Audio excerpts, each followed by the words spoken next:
A bad pop-up can cost you tens of thousands of dollars per month, and it's consistently the most overlooked part of retention marketing that we see when auditing brands. My name is Bryce. I'm one of the co-founders of Afterflow. Today's video is all about pop-ups. So why they're so important, best practices that you can use to build them, and the highest leverage test to run to keep seeing improved performance over time. So why are pop-ups so important? As a high-ticket brand, I'm sure you know it's pretty much a lottery ticket to have someone buy on that first visit, only because the products require so much more trust. So email really is the only channel. You can see exactly where someone's at in that customer journey and be able to send them the relevant messaging to help them make that purchase. The next part, I'm sure you noticed as well, but ads are only getting more costly. So being able to rely on a consistent retention system in the back end allows brands to be much more aggressive with their ad spend and still stay profitable at the same time. So quick look at what kind of results this can lead to. So on the left, we have shop Solar's sign up form before working with us, which was converting under 1%. And then with a few changes, we were able to get this up over 5%. So you can see here from the numbers, we had about a quarter of the views, but we were able to 9x their total revenue from this form. So a lot of this came down to making their offer much more clear. They were actually using a discount in both of these cases, except people weren't exactly sure how to use it in this first one, crazy enough. So getting into best practices, that is the number one thing. It's going to be clarity of the offer. So people need to understand what they're getting and why it matters in just under 2 seconds. And the way we do this is keeping copy short, benefit focused, and very direct. So we have a few examples here just to kind of show how this looks. So the first one here in the top left, you can see very nicely designed. It's got some fun copy. You know, it's personal. The issue here is we're not exactly sure what we're getting. So this is going to lead people to just close this form because nothing is grabbing at their attention that they can actually hold on to. So a bit better of an example here is this get $100 off. So this is great. The one thing here is that there's a lot of copy. So in this scenario, I'd recommend shortening this down as little as possible. So something like want $100 off ? And then sign up for email to get your exclusive discount. I would expect to work much better in this situation. And then lastly, we have pretty much an A+ pop-up. You see the offer right away. And one interesting thing here is they're not asking for the email right here. So very easy to make a selection here and get you on to the next step, which is point number 2 in our best practices. So keeping it low friction. So we want to ask for the minimum info necessary. And if we want to ask for more than one thing, we're going to add an additional step for each one. So in these top 2 examples, this is going to cause a ton of friction. Asking for multiple input fields in 2025 is basically asking somebody to clock in for your company for like 8 hours. So a bit better of an example here, we have this company who's asking for the email on the first step.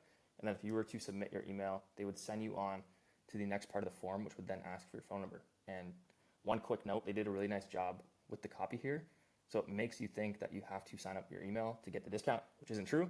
So it can be controversial, but it definitely does increase conversions. And then the next one is going to be having different pop-ups for mobile and desktop. A one-size-fits-all form is just always going to underperform just because it's going to look wonky on either mobile or desktop, potentially both. And the 2 last things here I wanted to include just because they're pretty much a guarantee to increase conversions. So number 1 is having a larger pop-up. It can take up the entire screen if you'd like, but a bigger pop-up is pretty much always going to beat a smaller one. And then the next thing is having no X button or a smaller X button. So if you can see here, this is pretty massive for a pop-up. I would highly recommend making this smaller or getting rid of it totally. And that way people have to actually read through the offer to see what they're missing out on before they unconsciously go to click this or turn out of this opt-in form before it even shows. So they have to read through the form and then click the no thanks. I'd rather pay full price, which will also increase conversions if you let them know the exact offer that they're saying no to. And then moving into highest leverage test. So the number 1 thing is always going to be the offer.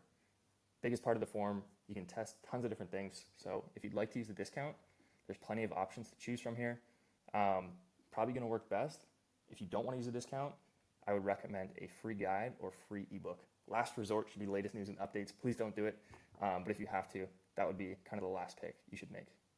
And then a couple examples here. So you got 20% off, $30 off discount, and then the mystery discount, which has been huge in 2025. Then the second highest leverage test to run will be the form type. So a couple examples here. You have the classic, which just names the offer and then asks for the email. The next one is that micro commit. So very low friction. Once you hit this button here, it will take you to a page that looks very similar to this classic form. Usually we'll see the micro commit outperform, and it really just plays on that bias where if somebody starts something, they're more likely to finish it, but definitely worth the test between these two. And then the next one is the spin to win. So this can definitely see high conversions. One thing, if you're more on the premium side of things, it may look a little funny, but can definitely work for sure. And then the last one is the quiz style format that often goes with the mystery discount. This is the number one pick I'd recommend. It kind of does two things at the same time. So you're able to tag customers based on their selections.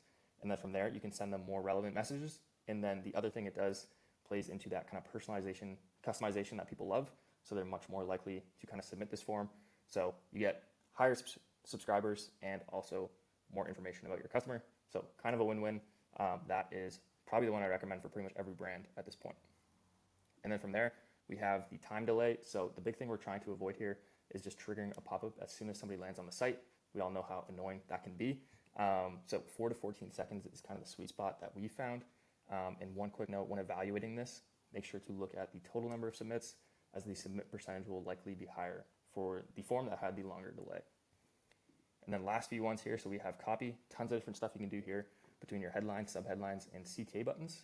Say recommend under 10 words if possible. If not, it's not a problem, but the shorter, the better here. And then the last two, probably not going to move the needle a ton, but definitely worth a test. So you have image versus no image. And then the last one is just messing around with colors. So those are the highest leverage tests to run.